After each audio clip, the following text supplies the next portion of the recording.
ಬೆಂಗಾಲ್ ಆದ ತಕ್ಷಣ ಬ್ರಿಟಿಷರ ಕಣ್ಣು ಬಿದ್ದಿದೆಯಲ್ಲೇ ನಮ್ಮ ಮೈಸೂರಿನಲ್ಲಿ.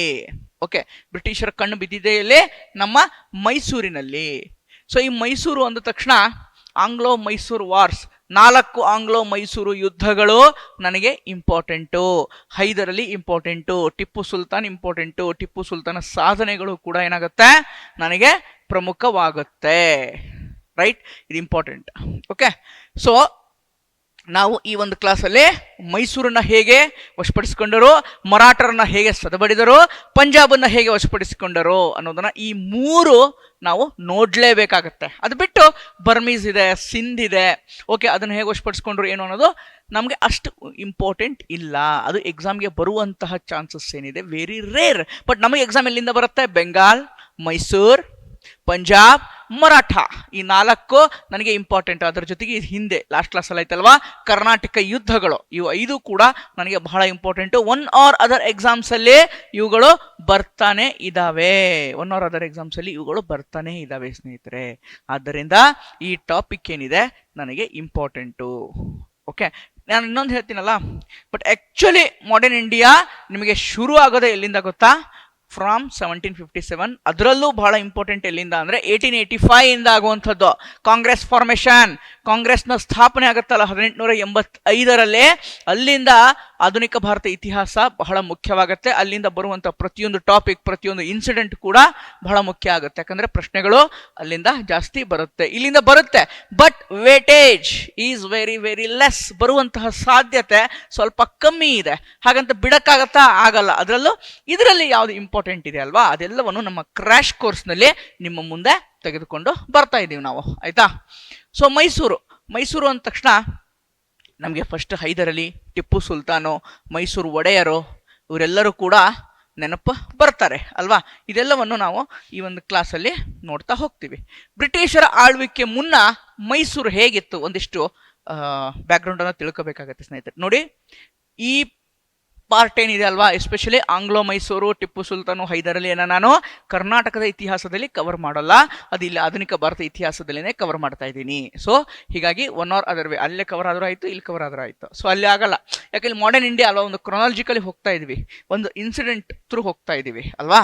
ಅದಕ್ಕೆ ಮಿಸ್ ಆಗಬಾರ್ದ ಲಿಂಕ್ ಅನ್ನೋ ಕಾರಣಕ್ಕೆ ನಾನು ಮೈಸೂರನ್ನ ಇಲ್ಲೇ ಕವರ್ ಮಾಡ್ತಾ ಇದ್ದೀನಿ. ಆಂಗ್ಲೋ ಮೈಸೂರು ವಾರ್ಗಳನ್ನ ಅದನ್ನ ಅಲ್ಲಿ ಕವರ್ ಮಾಡಲ್ಲ. ಅಲ್ಲಿ ಏನು ಮಾಡ್ತೀನಿ, just I will cover Wodeyars and Diwans. Okay, ಅದು ಇಂಪಾರ್ಟೆಂಟ್ ಆಗುತ್ತೆ ಅಲ್ಲಿ. ಓಕೆ, ಅದು ಬಂದಾಗ ನೋಡೋಣ, ಕರ್ನಾಟಕ ಇತಿಹಾಸ ಬಂದಾಗ I will remember this one. Okay, so ಬ್ರಿಟಿಷರ ಆಳ್ವಿಕೆ ಮುನ್ನ ಮೈಸೂರು ಹೇಗಿತ್ತು? ನಮ್ಮ ಎಲ್ಲರಿಗೂ ಗೊತ್ತು, ತಾಳಿಕೋಟೆಯ ಯುದ್ಧ, ಬಡಲ್ ಆಫ್ ತಾಳಿಕೋಟ ಅಥವಾ ರಾಕ್ಷಸ ತಂಗಡಿ ಅಥವಾ ರಕ್ಕಸಗಿ ತಂಗಡಿಗಿ ಯುದ್ಧ ಅಂತ ಹೇಳ್ತೀವಿ. ಯಾರು ನಡಬೇಕಾಗತ್ತೆ? ಬಹಮನಿ ಸುಲ್ತಾನರು ಮತ್ತೆ ವಿಜಯನಗರ ಸಾಮ್ರಾಜ್ಯದ ಅರಸರ ನಡುವೆ 1565. ತಾಳಿಕೋಟೆ, ಬಿಜಾಪುರ ಜಿಲ್ಲೆಯ ತಾಳಿಕೋಟೆ ಅನ್ನುವಂತಹ ಒಂದು ಊರಿನ ಹತ್ತಿರ, ಅದರಲ್ಲೂ 2 ಹಳ್ಳಿಗಳಿದಾವೆ, ರಕ್ಕಸಗಿ ಮತ್ತೆ ತಂಗಡಗಿ ಅಂತ ಹಳ್ಳಿಗಳಿದ್ವು. ಆ ಹಳ್ಳಿಗಳು ಇರುವಂತಹ ಏನು ಸ್ಥಳದಲ್ಲಿ ಈ ಬ್ಯಾಟಲ್ ಆಫ್ ತಾಳಿಕೋಟೆ ಯುದ್ಧ ಆಗುತ್ತೆ ಸ್ನೇಹಿತರೆ. ಹೀಗಾಗಿ ನನಗೆ ಅದು ಇಂಪಾರ್ಟೆಂಟ್. ಓಕೆ, ಸೊ ಆ ಯುದ್ಧನ ವಿಜಯನಗರ ಸಾಮ್ರಾಜ್ಯ ಮಾಡಬೇಕಾದ್ರೆ ಮಿಡಿವಲ್ ಇಂಡಿಯಾದಲ್ಲಿ ಅದರ ಬಗ್ಗೆ ಡೀಟೇಲ್ ಆಗಿ ನೋಡೋಣ. ಬಟ್ ಈಗ ಜಸ್ಟ್ ಬ್ರೀಫ್ ಆಗಿ ಹೇಳ್ತಾ ಇದ್ದೀನಿ. ಓಕೆ, ಬಹಮನಿ ಸುಲ್ತಾನರು 5 ಶಾಹಿ ಮನೆತನಗಳಿಂದವಲ್ವಾ ಒಂದಾಗ್ತಾರೆ. ಇಲ್ಲಿ ವಿಜಯನಗರ ಸಾಮ್ರಾಜ್ಯದಲ್ಲಿ ಯಾರಿರ್ತಾರೆ?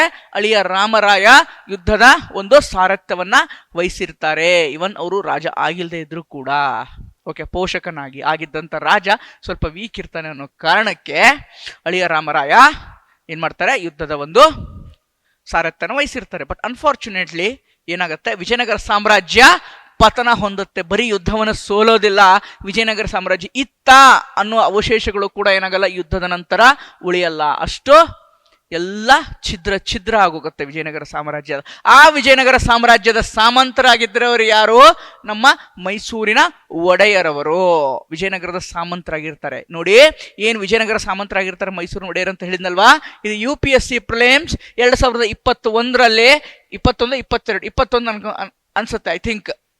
ಓಕೆ, ಬಟ್ ಜಸ್ಟ್ 2021 2022ನಲ್ಲಿ ಒಂದು ಸ್ಟೇಟ್ಮೆಂಟ್ ವೈಸ್ ಪ್ರಶ್ನೆಗಳಲ್ಲಿ ಮೈಸೂರಿನ ಒಡೆಯರು ಯಾರೋ ವಿಜಯನಗರ ಸಾಮ್ರಾಜ್ಯದ ಸಾಮಂತರಾಗಿದ್ದರು, ಫಿಡಟರೀಸ್ ಆಗಿದ್ದರು ಅಂತ ಹೇಳಿ. Yes, it's correct. Very important, ಅದು ನೆನ್ಪಿಟ್ಕೊಳ್ಳಿ ಸ್ನೇಹಿತರೆ. ಯಾಕೆ ನಾನು ಒಂದೊಂದು ಪಾಯಿಂಟ್ ಇದು ಬಂದಿತ್ತು ಅಂತ ಹೇಳ್ತಾ ಇದ್ದೀನಿ ಅಂದ್ರೆ, ಅದರಿಂದ ಪ್ರಶ್ನೆಗಳು ಅಗೇನ್ ಇಟ್ ಮೇ ರಿಪೀಟ್, ಅದರಿಂದ ಪ್ರಶ್ನೆಗಳೇನಾಗ್ಬೋದು ಅಗೇನ್ ಬರ್ಬೋದು ಸ್ನೇಹಿತರೆ, ಅದಕ್ಕೋಸ್ಕರ ಹೇಳ್ತಾ ಇದ್ದೀನಿ ಆಯ್ತಾ.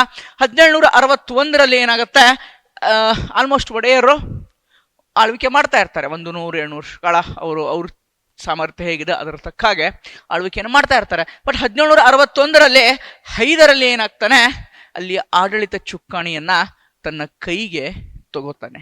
ಓಕೆ, ಒಡೆಯರ್ನ ಪಪ್ಪೆಟ್ ಮಾಡಿ ಒಂದು ಮೂಲೆ ಗುಂಪು ಮಾಡ್ತಾನೆ. ಓಕೆ, ಫ್ರೆಂಚರ ನೆರವಿನಿಂದ ಹೈದರಲ್ಲಿ ಫ್ರೆಂಚರ ನೆರವನ್ನು ತಗೋತಾನೆ, ತನ್ನ ಸೈನ್ಯವನ್ನ ಆಧುನೀಕರಣ ಮಾಡ್ತಾನೆ, ಹಾರ್ಸಸ್ ಅನ್ನ ಇಂಟ್ರೊಡ್ಯೂಸ್ ಮಾಡ್ತಾನೆ. ಕುದುರೆಗಳ ಒಬ್ಬ ಚಾಲಾಕಿಯಾಗಿದ್ದ ಯಾರೋ ಹೈದರಲ್ಲಿ, ಕುದುರೆ ಸ್ಪೆಷಲಿಸ್ಟ್, ಅವನು ಕುದುರೆಗಳ ಬಗ್ಗೆ ತುಂಬಾ ಸ್ಟಡಿ ಮಾಡಿದ್ದ ಹೈದರಲ್ಲಿ ಅನಕ್ಷರಸ್ಥ ಆಗಿರ್ಬೋದು, ಬಟ್ ಆಡಳಿತದಲ್ಲೇ ತುಂಬಾ ಚತುರನಾಗಿದ್ದ. ಇದು ನೆನ್ಪಿಟ್ಕೊಳ್ಳಿ ಆಯ್ತಾ. ಮೈಸೂರು ದಕ್ಷಿಣ ಭಾರತ ಪ್ರಮುಖ ಶಕ್ತಿಯಾಗಿ ಇವನ ಕಾಲದಲ್ಲಿ ಏನಾಯ್ತು, ಬೆಳವಣಿಗೆ ಹೊಂದಿತು. ಓಕೆ ನೋಡಿ, 1761 63 ಹೈದರಲ್ಲಿ ಏನೇನ್ ಮಾಡ್ತಾನೆ, ದೊಡ್ಡಬಳ್ಳಾಪುರ, ಸೇರಾ, ಬೆಳನೂರು, ಹೊಸಕೋಟೆಗಳನ್ನ, ಈ 4 ಊರುಗಳನ್ನ ಏನ್ ಮಾಡ್ತಾನೆ, ವಶಪಡಿಸ್ಕೊತಾನೆ. ಓಕೆ, ಹೈದರ ಸಾಧನೆಗಳು ಕೂಡ ತಿಳ್ಕೋಬೇಕು. ಓಕೆ, ಕರ್ನಾಟಕ ಹಿಸ್ಟ್ರಿ ಅಂತ ಬಂದಾಗ ತಿಳ್ಕೋಬೇಕು, ಅಲ್ಲಿ ಹೇಳೋಕ್ಕಿಂತ ಇಲ್ಲೇನೆ ಇದನ್ನ ಏನ್ ಮಾಡ್ತಾ ಇದ್ದೀನಿ, ನಾನು ಮುಗಿಸ್ತಾ ಇದ್ದೀನಿ ಆಯ್ತಾ. 1777 ಮಾಧವರಾವ್ ಪೇಶ್ವೆಯ ಮಾಧವರಾವ್ ಅವರ ಮರಣದ ಬಳಿಕ ಮರಾಠರ ದಾಳಿಗಳನ್ನ ಏನ್ ಮಾಡ್ತಾನೆ, ತಡೀತಾನೆ. ಮರಾಠರು ಬರುತ್ತೆ ಮಿಡಿವಲ್ ಇಂಡಿಯಾದಲ್ಲಿ. ಓಕೆ, ಬಟ್ ಇಲ್ಲಿ ಆಂಗ್ಲೋ ಮರಾಠ ಯುದ್ಧಗಳನ್ನು ಮಾತ್ರ ಹೇಳ್ತೀನಿ.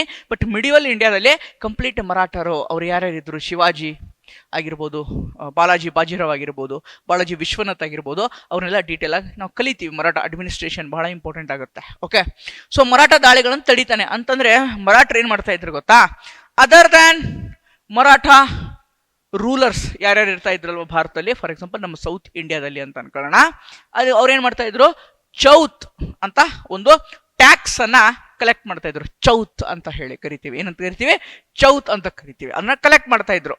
ಏನಪ್ಪಾ ಅಂತಂದ್ರೆ ನೋಡಿ, ಚೌತ್ ಅಂದ್ರೆ ಇಟ್ಸ್ ನಥಿಂಗ್ ಬಟ್ ಕಪ್ಪು ಕಾಣಿಕೆ ಕೊಡ್ಬೇಕು, ನೀವು ಕೊಡಿ, ಇಲ್ಲ ಅಂತಂದ್ರೆ ನಾವು ನಿಮ್ಮ ಮೇಲೆ ದಾಳಿಯನ್ನ ಮಾಡ್ತೀವಿ ಅಂತ ಹೇಳಿ ಬೆದರಿಸ್ತಾ ಇದ್ರು. ಹಾಗಾಗಿ ಬೆದರಿ ಎಷ್ಟೋ ಜನ ಏನ್ ಮಾಡ್ತಾ ಇದ್ರು, ಆ ಚೌತನ್ನ ಕೊಟ್ಬಿಡ್ತಾ ಇದ್ರು.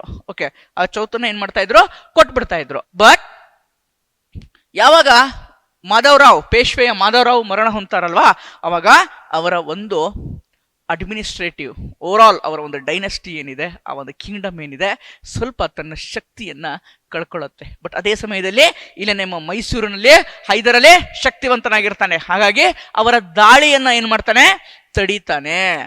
ಗೊತ್ತಾಯ್ತಾ. ಅದೇ ರೀತಿ ಮೈಸೂರಿನ ಗಡಿಗಳನ್ನು ವಿಸ್ತರಿಸ್ತಾನೆ. ಈ ಊರುಗಳನ್ನೆಲ್ಲ ತನ್ನ ತೆಕ್ಕೆಗೆ ತೆಗೆದುಕೊಂಡು ಮೈಸೂರಿನ ಗಡಿಗಳನ್ನು ಏನು ಮಾಡ್ತಾನೆ, ವಿಸ್ತರಿಸ್ತಾನೆ. ಯಾರೋ ಹೈದರ್ ಅಲಿ.